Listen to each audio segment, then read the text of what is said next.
Thank you. Thank you all very much. We're very proud to be back here. During the spring of 2006, I had the extraordinary experience of bringing 700 college kids here to New Orleans to work. These are kids who gave up their spring break to come to New Orleans to work, to rehabilitate houses because of their commitment as Americans, because they believed in what was possible, and because they cared about their country. I began my presidential campaign here to remind the country that we, as citizens and as a government, have a moral responsibility to each other, and what we do together matters. We must do better if we want to live up to the great promise of this country that we all love so much. It is appropriate that I come here today. It's time for me to step aside so that history can blaze its path. We do not know who will take the final steps to 1600 Pennsylvania Avenue, but what we do know is that our Democratic Party will make history. We will be strong, we will be unified, and with our convictions and a little backbone, we will take back the White House in November, and we'll create hope and opportunity for this country.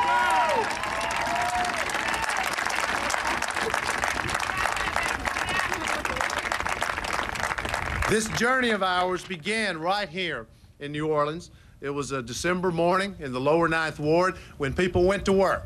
Not just me, but lots of others went to work with shovels and hammers to help restore a house that had been destroyed by the storm. We joined together in a city that had been abandoned by our government and had been forgotten, but not by us. We knew that they still mourned the dead, that they were still stung by the destruction, and that they wondered when all those cement steps and all those vacant lots would once again lead to a door, to a home, and to a dream. We came here to the lower Ninth Ward to rebuild, and we're going to rebuild today and work today, and we will continue to come back. We will never forget the heartache, and we'll always be here to bring them hope so that someday, one day, the trumpets will sound in Musicians Village, where we are today, play loud across Lake Pontchartrain, so the working people can come marching in, and those steps, once again, can lead to a family living out the dream in America. We sat with poultry workers in Mississippi, janitors in Florida, nurses in California. We listened as child after child told us about their worry about whether we would preserve the planet. We listened to worker after worker say that the economy is tearing my family apart. We walked the streets of Cleveland, where house after house was in foreclosure. And we said, we're better than this. And economic justice in America is our cause.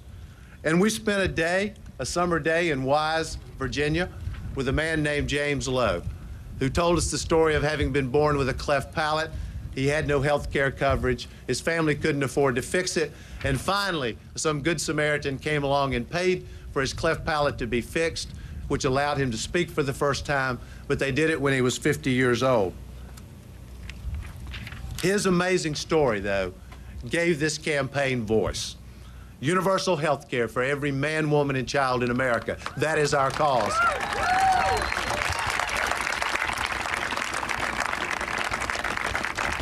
And we do this for each other in America. We don't turn away from a neighbor in their time of need, because every one of us know that but for the grace of God, there goes us. The American people have never stopped doing this, even when their government walked away. And walked away it has from hardworking people. And yes, from the poor, those who live in poverty in this country. For decades, we stopped focusing on those struggles.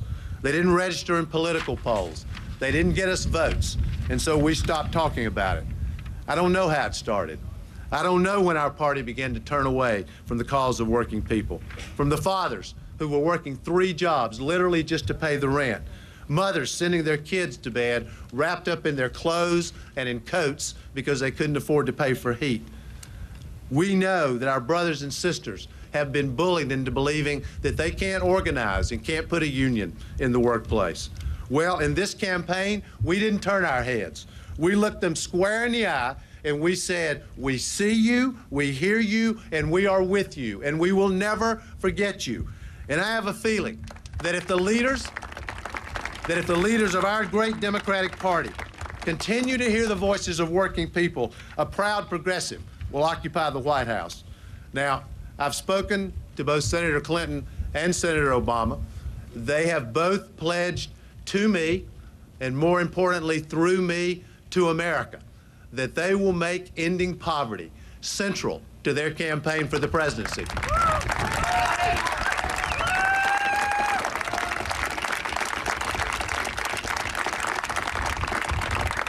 And more importantly, they have pledged to me that as President of the United States, they will make ending poverty and economic inequality central to their presidency. This is the cause of my life, and I now have their commitment to engage in this cause. And I want to say to everyone here, on the way here today, we passed under a bridge that carried the interstate where 100 to 200 homeless Americans sleep every night. And we stopped, we got out, we went in and spoke to them. There was a minister there who comes every morning and feeds the homeless out of her own pocket. She said she has no money left in her bank account. She struggles to be able to do it, but she knows it's the moral, just, and right thing to do.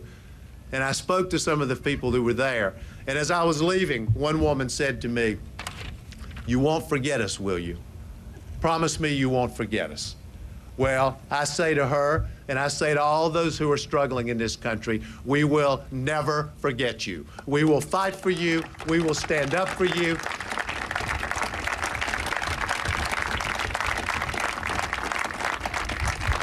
But I want to say this.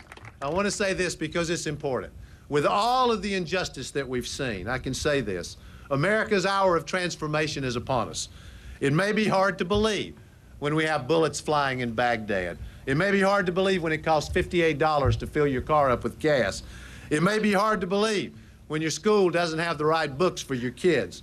It's hard to speak out for change when you feel like your voice is not being heard. But I do hear it. We hear it. This Democratic Party hears you. We hear you once again. And we will lift you up with our dream of what's possible. One America that works for everybody. One America where struggling towns and factories come back to life because we finally transformed our economy by ending our dependence on oil. One America where the men who work the late shift and the women who get up at dawn to drive a 2-hour commute and the young person who closes the store to save for college, they will be honored for that work. One America where no child will go to bed hungry because we will finally end the moral shame of 37 million people living in poverty. One America where every single man, woman, and child in this country has health care. One America with one public school system that works for all of our children. One America that finally brings this war in Iraq to an end and brings our service members home with the hero's welcome that they have earned and that they deserve.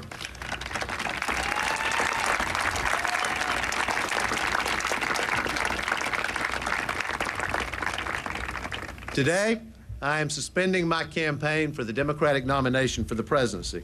But I want to say this to everyone. With Elizabeth, with my family, with my friends, with all of you and all of your support, this son of a mill worker is going to be just fine. Our job now is to make certain that America will be fine. And I want to thank everyone who has worked so hard, all those who have volunteered, my dedicated campaign staff who've worked absolutely tirelessly in this campaign. And I want to say a personal word to those I've seen literally in the last few days. Those I saw in Oklahoma yesterday, in Missouri, last night in Minnesota, who came to me and said, "Don't forget us. Speak for us.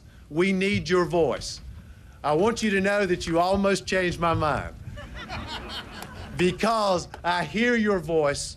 I feel you, and your cause is our cause. Your country needs you, every single one of you. All of you who have been involved in this campaign and this movement for change and this cause, we need you. It is in our hour of need that your country needs you. Don't turn away, because we have not just the city of New Orleans to rebuild. We have an American house to rebuild. This work goes on. It goes on right here in Musicians Village. There are homes to build here and in neighborhoods all along the Gulf. The work goes on for the students in crumbling schools, just yearning for a chance to get ahead. It goes on for daycare workers, for steel workers, risking their lives in cities all across this country. And the work goes on for 200,000 men and women who wore the uniform of the United States of America, proud veterans who go to sleep every night under bridges or in shelters or on grates, just as the people we just saw on the way here today. Their cause is our cause. Their struggle is our struggle. Their dreams are our dreams. Do not turn away from these great struggles before us. Do not give up on the causes that we have fought for. Do not walk away from what's possible, because it's time for all of us together to make the two Americas one. Thank you, God bless you, and let's go to work. Thank you all very much.